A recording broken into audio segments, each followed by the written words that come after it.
We're live. All right. Welcome everybody to House Energy and Digital Infrastructure.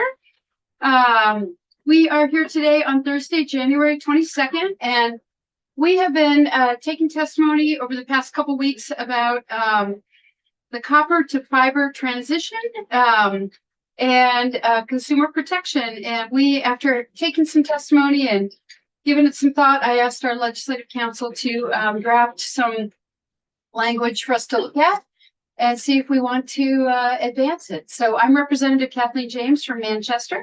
Scott Campbell from St. Johnsbury. Richard Bailey from Loyal 2. Chris Morrow, Wyndham, Windsor, Bennington. Michael Southworth, Caledonia 2. Christopher Howland, Rutland 4. Gary Torrey, Washington 2. Jonathan Wolf, the former St. Rose Campus, smaller Chapels in Vermont. Dana McPerry with the Craftsman Group. Andrew Brewer on behalf of TCI Hedi. And Maria Royal with Legislative Council. So, yes, this is a draft committee bill, so there is no bill number yet. That doesn't happen until it's introduced on the House floor. So it's just the drafting request number, which is 26-0726. And we're looking at draft 1.2. And the time is 12:30 today. And I mentioned that because there were several drafts and Alex was extremely patient. But I just want to make sure that everybody's literally on the same page. So we will go through this proposal. I mean, what's added to it also is, I think, Representative James, you mentioned maybe including some of the H11 provisions on VoIP service. So there are some provisions related to that as well, which you'll see as we get there. Great. So this proposal adds a new section of law to Title 30. And the title. And sorry, Title 30 is, are we in consumer protection law or we're in utilities, public service. Right. Yep. Alex, could you print some copies of this? Yeah, like, or the copy too? yeah. Thank you, Alex. Yeah, nice to Do you prefer working from a hard copy and not having it up there? Because I'm happy to, Yeah. Oh, It's just hard to but no problem. Jude, okay. Okay. So, the title is Transition from Copper-Based to Fiber-Based Telephone Service and Backup Power Obligations. So both of those subjects. So we start with findings in subsection A. The General Assembly finds that when a telecommunications carrier transitions its infrastructure from a copper-based network to a fiber-based network, it is critical to ensure that existing customers have continued access to high-quality, reliable telecommunications service. 2, on page 2, the transition to Voice over Internet Protocol, VoIP, what we refer to throughout the rest of the bill, service over a fiber-based network may affect service reliability, consumer choices, and access to emergency services, particularly for vulnerable populations, including older adults and those with medical dependencies. 3, unlike traditional service over a self-powered copper-based network, otherwise known as POTS or plain old telephone service, a fiber-based service relies upon an optical network terminal, which must be connected to a power source or outlet at a customer's home or business in order to be operational. So, or in the event of a power outage, most backup batteries connected to the ONT will provide VoIP service for up to 8 hours. However, backup power systems that provide service for a longer duration are also available. And then 5, just to get up to speed, when we looked at H11, the VoIP stuff at that time, there were federal FCC regulations that required the availability, the offering of backup power. First it was 8 hours and then it was up to 24 hours. Those regulations have since been sunset by operational law. So that's one of the changes from the earlier drafts. But I did want to include in the findings what the requirements had been, to the extent you want to consider any kind of state requirements. So finding number 5, previously, federal regulations had required providers of facilities-based fixed residential voice services that are not line powered to offer for sale at least one option with 8 hours of standby backup power, as well as an additional 24-hour option to ensure customer equipment maintained E911 access during a power outage. However, those requirements were sunset by operation of law on September 1st. This just past fall. 6, there is a need for clear consumer protections that ensure adequate notice, reliable service, and the availability of backup power solutions during the transition to and in the provision of VoIP service. And then finally, subsection D is an intent section. It is the intent of the General Assembly to protect Vermont customers during a copper to fiber network transition and to ensure that VoIP service providers meet minimum backup power requirements necessary to ensure continuity of E911 service. The only requirements now that are in here are mostly related to disclosure, consumer disclosures. Right. And a reporting requirement about outages, which we'll get to. C, so just to be perfectly clear, the definition of voice service means an interconnected, that's interconnected with the public switch telephone network, that's 10-digit telephone with a calling system. So an interconnected facilities-based fixed residential voice service that is not line powered.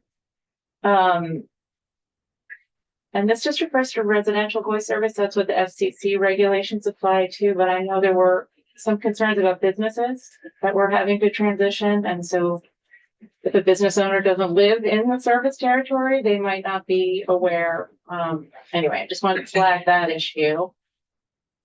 So then D, this is kind of one of the substantive requirements. So notice of network transition.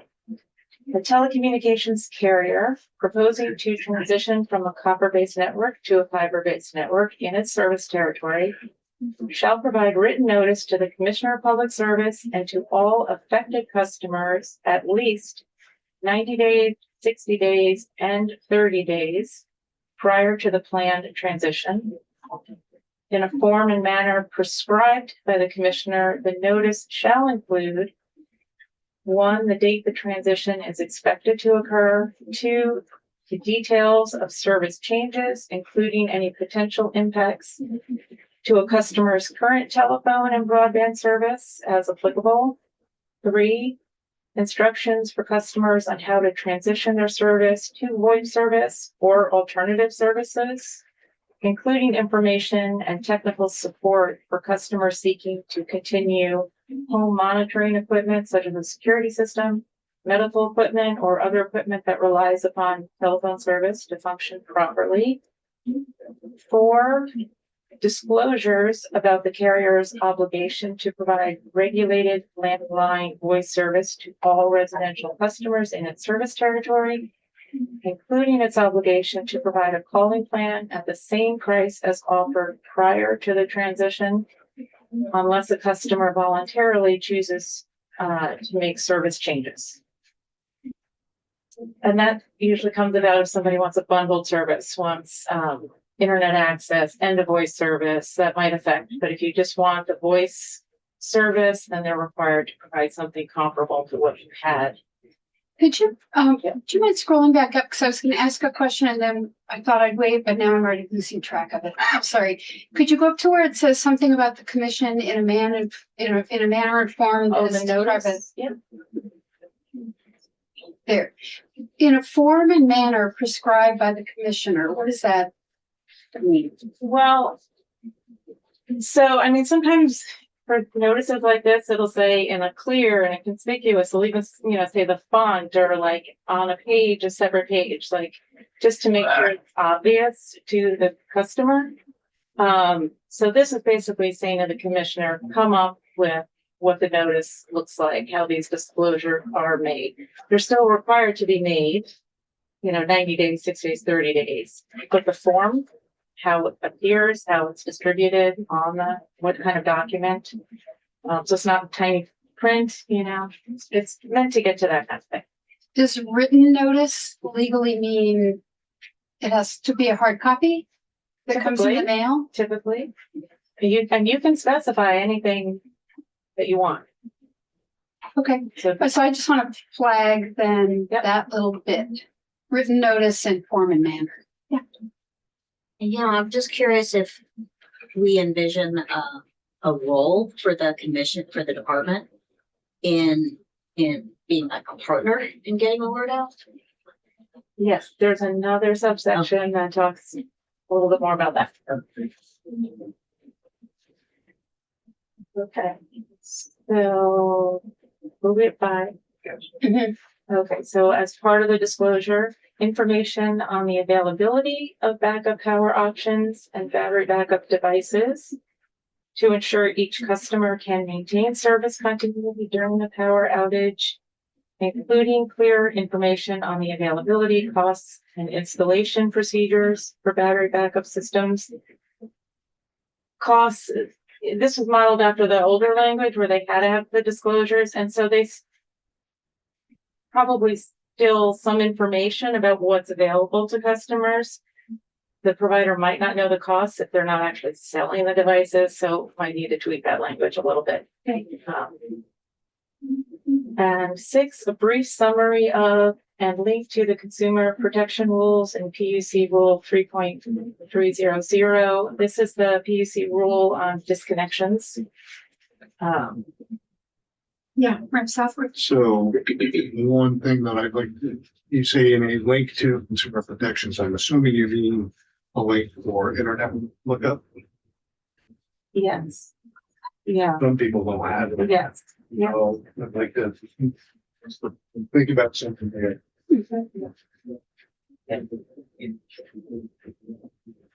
7, contact information for carrier customer support and for Kathy in the department. 8, as just a general catch-all, any other disclosures deemed necessary and appropriate by the commissioner and consistent with the purpose of this section. And E is requirements for VoIP service providers to report information to the department. And this would apply the way it's written now. And this might be a little confusing, but it's meant to apply to all VoIP service providers, not just those who are transitioning networks.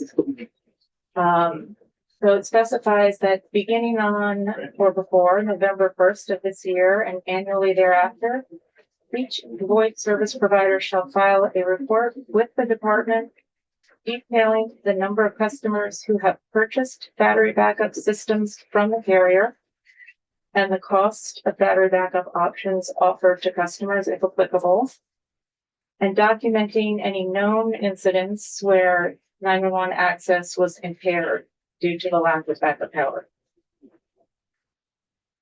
And F is the enforcement provision. You had mentioned what kind of enforcement or penalties, and it's basically just referencing the existing enforcement authority of the commission with respect to violations of Title 30 generally. So those penalties are authorized in Section 30 of Title 30, and the commission's authority to impose injunctive relief is authorized under Section 209 of this title. So again, just the general enforcement provisions.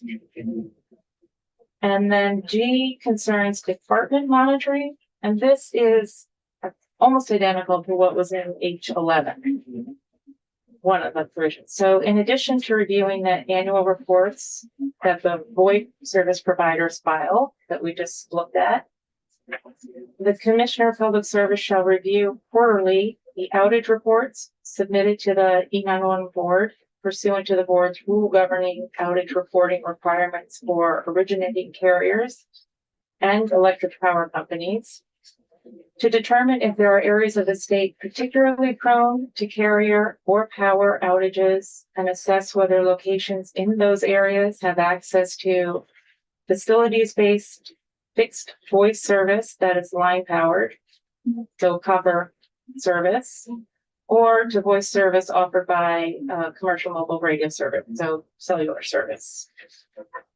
In addition, the commissioner, in coordination with the Office of the Attorney General, shall establish a mechanism for receiving and tracking any consumer complaints concerning VoIP service quality and reliability. And then subsection H is the General Department Education and Outreach.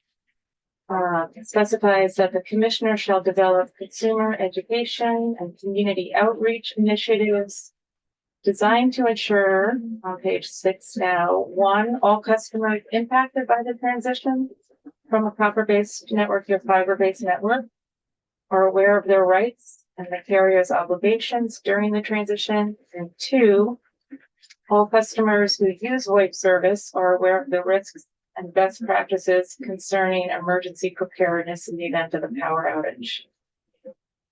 Then subsection I is a reporting requirement by the department, and it specifies that the commissioner shall include in their annual report that they file with the legislature additional findings and recommendations related to the implementation and enforcement of this section.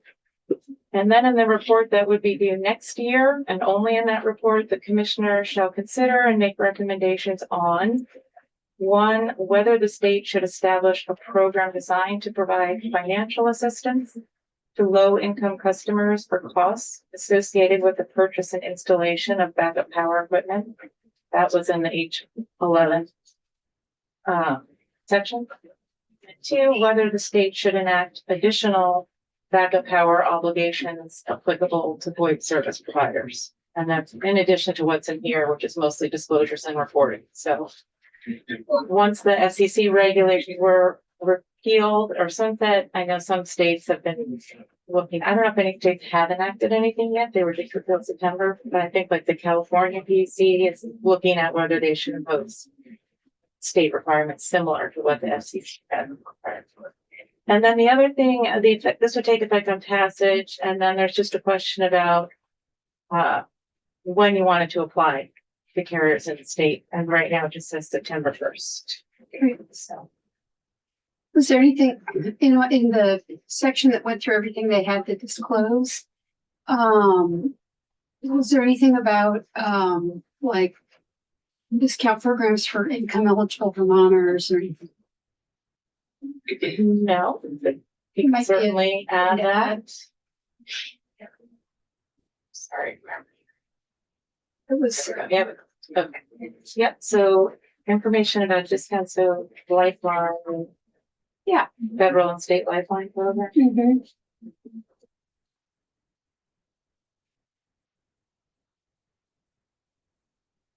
What, not just like that, so Have their own they're, carrier discount.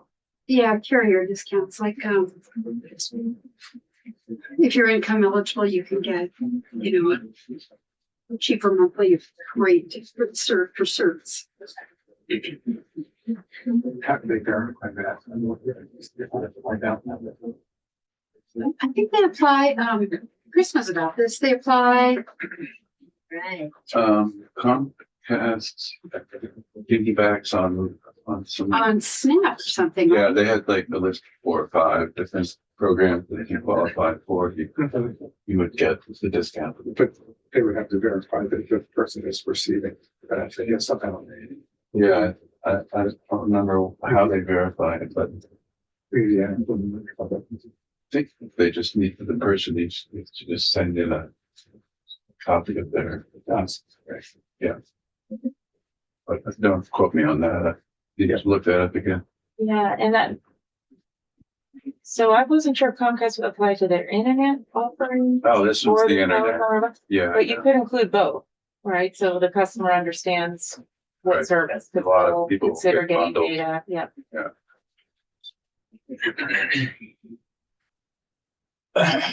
So, yeah, the miracle of Ledge Council, big ideas in a meeting turn into Circle Maria. The miracle of Maria, yeah. Just want you to know, whatever mistakes are in here, there were a lot more 20 minutes ago. So, Yeah. So, all right, just a couple things. We had Alex already working, I think, on lining up testimony on the draft next week. And we have reached out to Alex, maybe you can help me. Yeah. We reached out to Sarah Davis, Jonathan, Sarah Davis at Consolidated. yes, Jonathan Wolf for the smaller, Yeah. Barbara Neal and Hunter Thompson. Jim Porter. I reached out to him, but I think Hunter was just gonna come in Okay. and respond.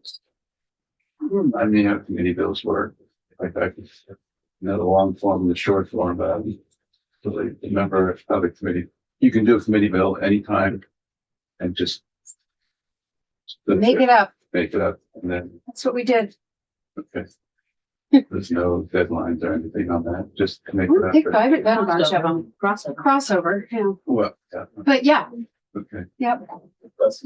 We've already heard testimony about the retirement of Hopper. We did. So we heard kind of informational testimony about the retirement of copper, but we didn't have a bill. And so now we have a bill, and so it's definitely our obligation to now invite everybody back in to say like, okay, here's what we're thinking about doing. You know, what's your feedback? So it was my understanding when they presented it as a roll out additional fiber, that they would be retiring areas as will go an additional fiber. But they are a portion of the state that will remain on copper for some time. Yeah. So the idea of this is to get this in place now so that as future regions of the state start to make this transition, we have consumer protections in place that they have to follow. Yeah, in terms of notes. Yeah. Particular. 2 days, 24 hours of battery backup isn't a whole lot of backup. I wonder if they can provide nodes along the way of adding energy along the fiber to extend the time in which you get a cell signal. Dial tone, like on the traditional copper line they used to. So I think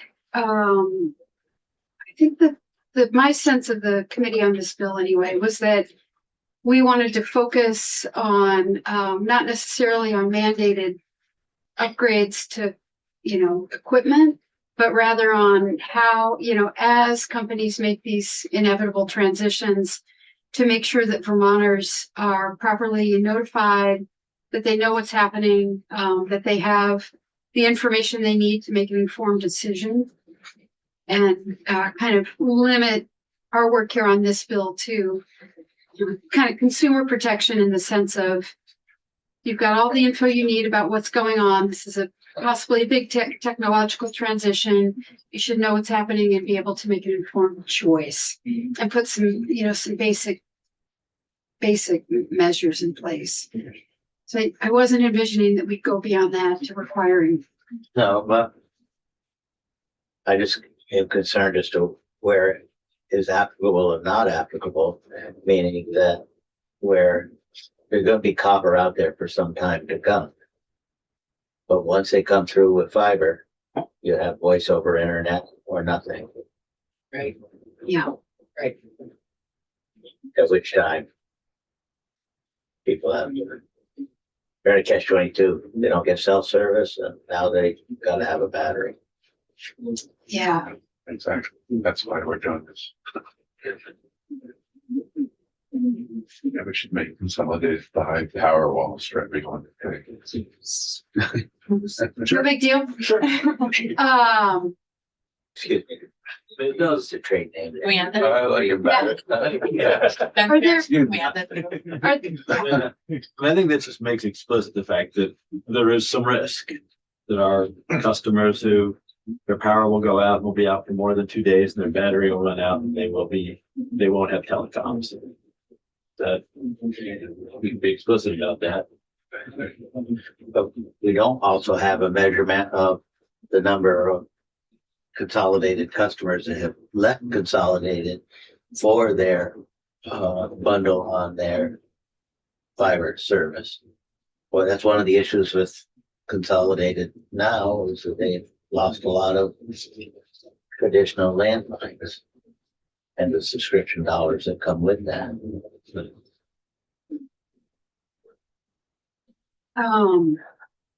are there, so that's what, I think that was our original thought on testimony. Am I missing anybody? We've got E911 board, the department,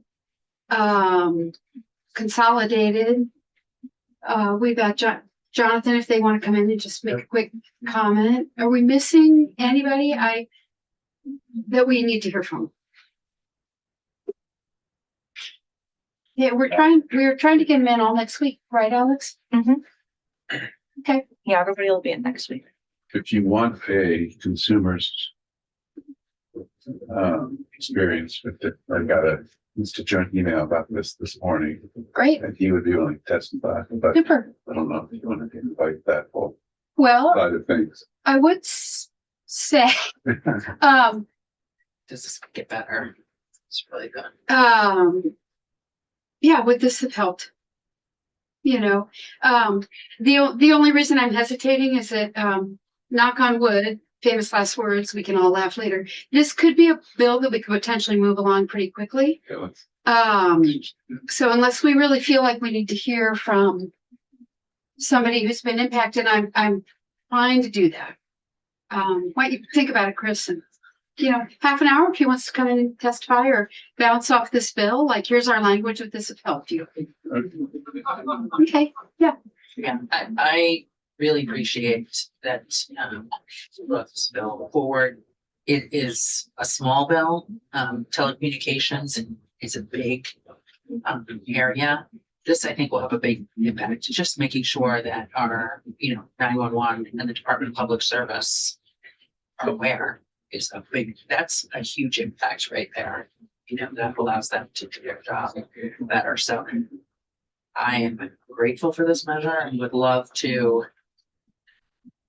move it along. that's great, There'll be because plenty for us to work on. you get to present it on the floor. But Southworth? So the one thing that keeps coming back into my head is the people that only have telephone service now, there is no package for just telephone service that is going to be offered at this point. So, and they stated in their testimony that they would keep providing service to them until such time as they had an option. Is there some way that we can protect that?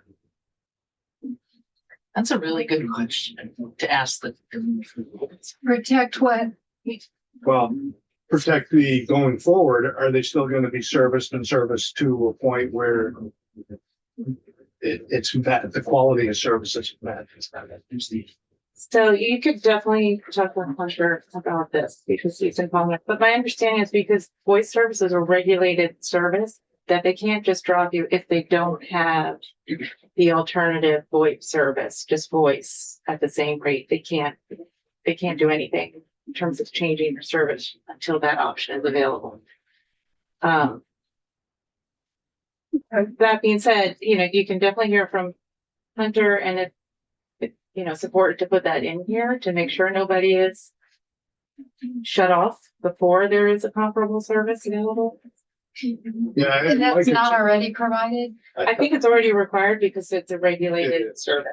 So But they, yeah. It just, how do we know that they're going to continue the quality of service for a very limited and sparse, spread out number of customers that just have that home service?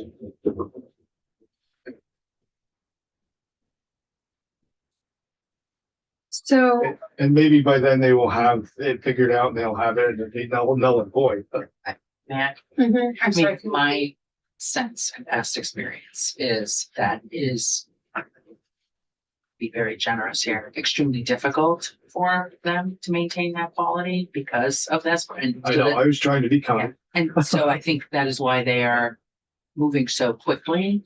I, at least in my region, I believe they're moving very quickly. I don't have a sense of how quickly they're moving through the state. But Well, we've seen 2 filings in a matter of a couple of weeks. And we know that they're probably gonna be on the higher gear to get this switched over. Because let's face it, they're losing months. So I just want to make sure that we don't lose sight of there are people that just have phone service and that's it. Maybe we could, Maria, can we? If you don't mind, could we spin back through the bill? And let's all make note of where we might want to make changes to the language or where we want to make sure we get the, like, ask questions or, I just don't want to, I don't have the best memory. Like, I want to make sure we don't forget anything. So, the findings are great. I don't think, thank you for writing those. No problem. And then the definitions there's only one definition, so I'm on page 3, notice of transition. The only issue on the definition is whether that I was aware of, based on what you discussed, is whether you wanted to limit it to residential Oh, right. service or include businesses. Okay, that's it. And business. And that would be a question, I guess we could ask everybody. We could ask, Fidium and we could ask the department, I guess. And business question. Okay, so we want to get that question resolved. Then on notice of transition, line 8, I had a question about written notice and then form and manner. And I guess for me, in my mind, that would be, I guess, a question for the department and also for Fidium. What do you envision this looking like? I just want to be able to picture it. In addition to what's here, Uh-huh. so I mean, you could definitely specify that it's in a written form. Uh-huh. If you want to go beyond that in statute, there are specific things you want, like mailing with their bill on a separate document in a certain font, you can do that, or you can leave it up to the discretion of the commissioner to develop what the form looks like and how is it mailed separately? Is it mailed with the invoice or that? So it's left kind of open to the commissioner's discretion, but you can add anything that you think is appropriate that you want to make sure. Maybe we could ask for it to come back at some point. Let's see. Yeah, or just, I'd be curious just to ask the commissioner, you guys done this before, what do you think it would look like? I would just like to hear what they're thinking right off. I mean, it does say to notify the commissioner directly via email. It does say written notice. It doesn't specify, but you can specify email. I think notifying the commissioner of the 911 board via email and written mail, like both. And you can be certified now. I mean, there are That's lots of certified. options. Page numbers less than 128. Certified and electronic, and then having the commissioner. That's not the discretion you were giving the commissioner, was it? No, the discretion you were giving the commissioner was. It's what the actual disclosures look like. Yeah, which that seems appropriate to me. Wait a second here. All right. Blue, Yeah, I'm highlighting in blue and I just gained Chair. a deeper level of understanding. Okay, so we've got two things going on here, actually. I had skipped too quickly. So written notice to the Commissioner of Public Service, that's one thing. Yes. Okay, so that's where we talked about that.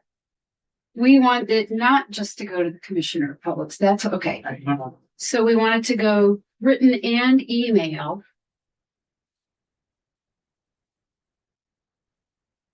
To the, to DPS, to the E911 board.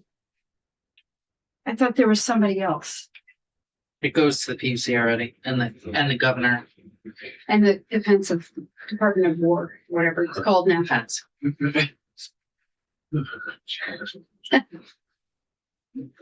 So that's right. Oh, so it already goes to the gov, to the PUC, and to the federal. The Secretary of Defense. Okay. And we want to add that it goes to DPS and E911 by written and email. And I thought we wanted to say that there has to be a cover letter or something. Remember all the pertinent info was on the last page. We heard. So, That was, so, or am I thinking manner- of cell towers? no, you're not, Madam Chair. So that was, in this case, the notice was provided at the end of a 130-page written application to the FCC. And so hopefully that's not, like, we're asking for something different, which is written in email, but I guess we wouldn't want it on the last page. I'm super hesitant to get too deep in the weeds here and really to rely on the department in terms of what should be. I think we've provided some good. Yeah, guidance. Yeah. Right, because the form and the manner prescribed by the commissioner, will that apply to both what the customers get and what DPS gets and E911 board gets? Or does the form and manner only apply to what the customers get? Both, Great, then you're right. and they can require different things. And you can even be clear about that. Okay, so for now anyway, I am comfortable when the commission comes in or saying about the customer's notice, what do you imagine this looking like? And here, this is their area of expertise, I'm sure. I'm sure they have thoughts. We can see if that sounds good to us. Okay. Yeah. Is there somewhere in this bill that says that they have to connect every existing customer that they have to fiber or to voice over internet They have to, and at their expense? they're regulated utility, they have to provide So voice if service. somebody has a direct berry pole to house service, they're gonna have to put in a conduit or direct berry conductor to the exchange box that's on the side of the wall. Yeah, I don't know if they have to do conduit, but if the But no, conduit they where don't. they can fit it, then they probably would do that, but I they was- might not be required to. I was Yeah, thinking of the back in the days that in my early adulthood where it was common to just direct bury your service cables. And so that's covered because of the statute that they're the carrier of Yep. that choice, and we don't have to put anything in here to assure that this connection is made. I don't believe so. A hunter would be able to confirm that. And say maybe we can ask for clarification on that because that conduit issue is an issue for people because it's an expense and Fidium may not want to take that expense on, so it would be on the owner. And that's something I just want clarification on as well. Or if the technology becomes that they can make a inversion from voice over Internet to listed pair per se, a copper pair. So they use the customer's existing line from the last convenient point. You guys are way too technical for me. Well, when I went to a voice over internet, I didn't change all the telephone wires in my house, still the Mhm. four wire line that comes from the box on the outside wall into my phones around me. So why couldn't you extend that back out to the utility pole? Okay. Let's see. So back to the notification packet, to customers. So we've got a list here of things we want to make sure that customers are notified about 3 times. So the date, details, instructions, disclosures. I think this might get to what you were talking about, Rep. Helen, disclosures about the carrier's existing obligation to provide regulated landline voice service to all residential customers. Or Patreon? Page 4. Information on the availability of backup power options, consumer protection rules, contact info for Kathy, any other disclosures deemed necessary and appropriate. I wondered about maybe discounts and programs for low income Vermonters.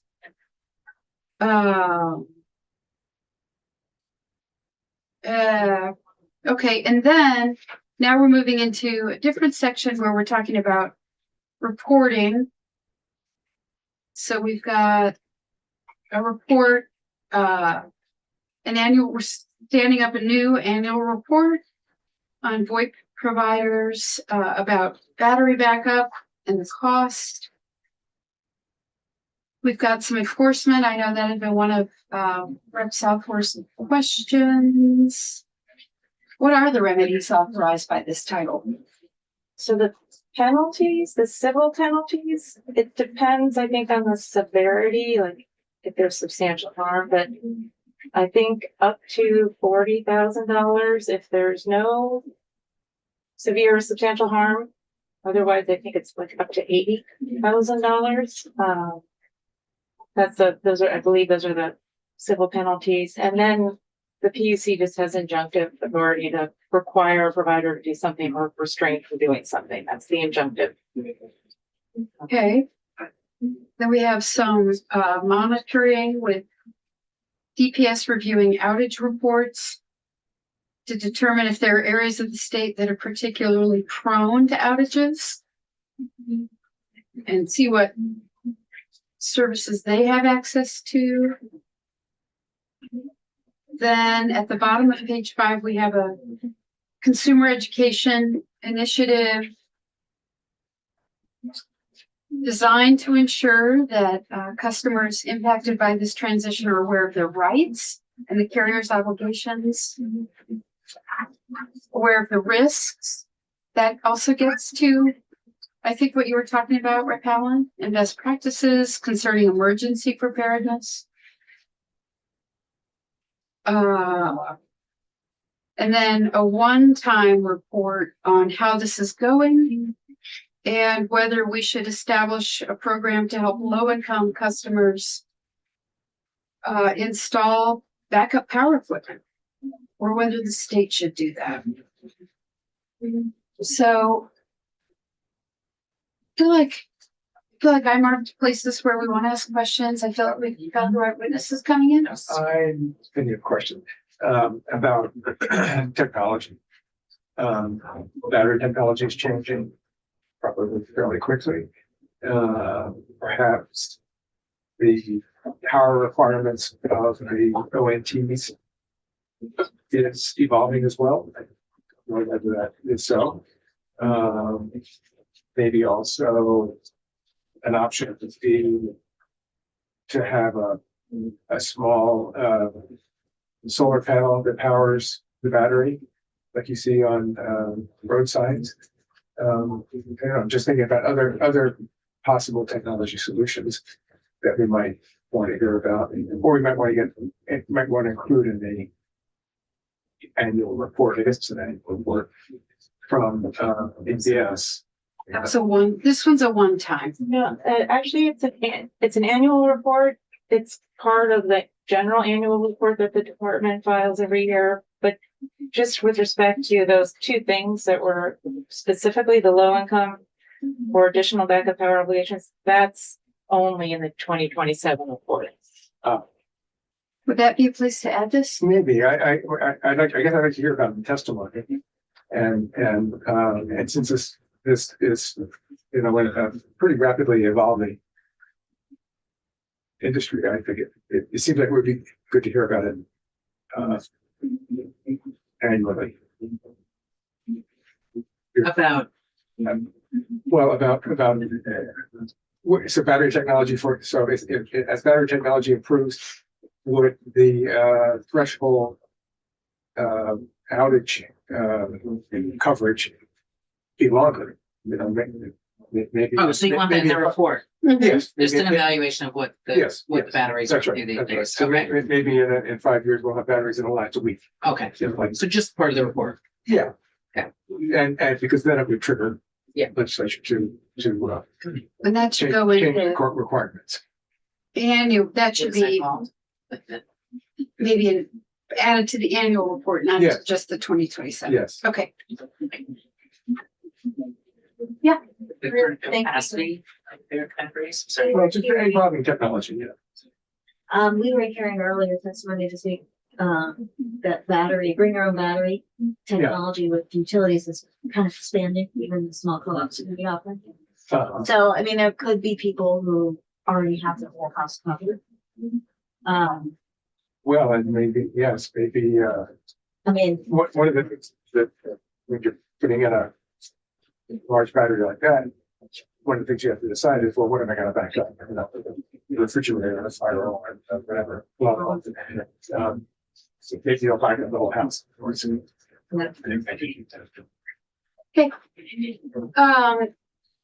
Alex, could you please, send this draft,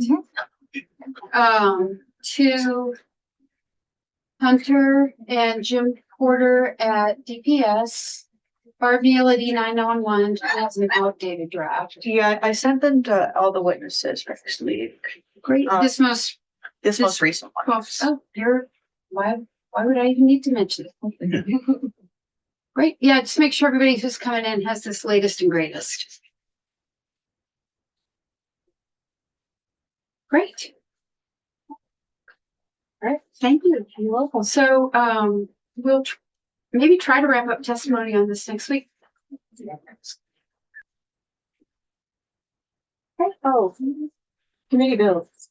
Actually, not that you wouldn't want to get it before crossover anyway, but there is a deadline of March 31st. To get House committee bills introduced introduced. on the floor. Okay. But then we're talking they'd about, miss crossover. right, That's what you meant. Okay, Yeah, you gotcha. probably so. So like in the first year we're buying it, you could. Right. Okay, but this year that's different. Okay. Great. Thanks everybody. Why don't we take a 5-minute break? We can go off live. I'm sure I have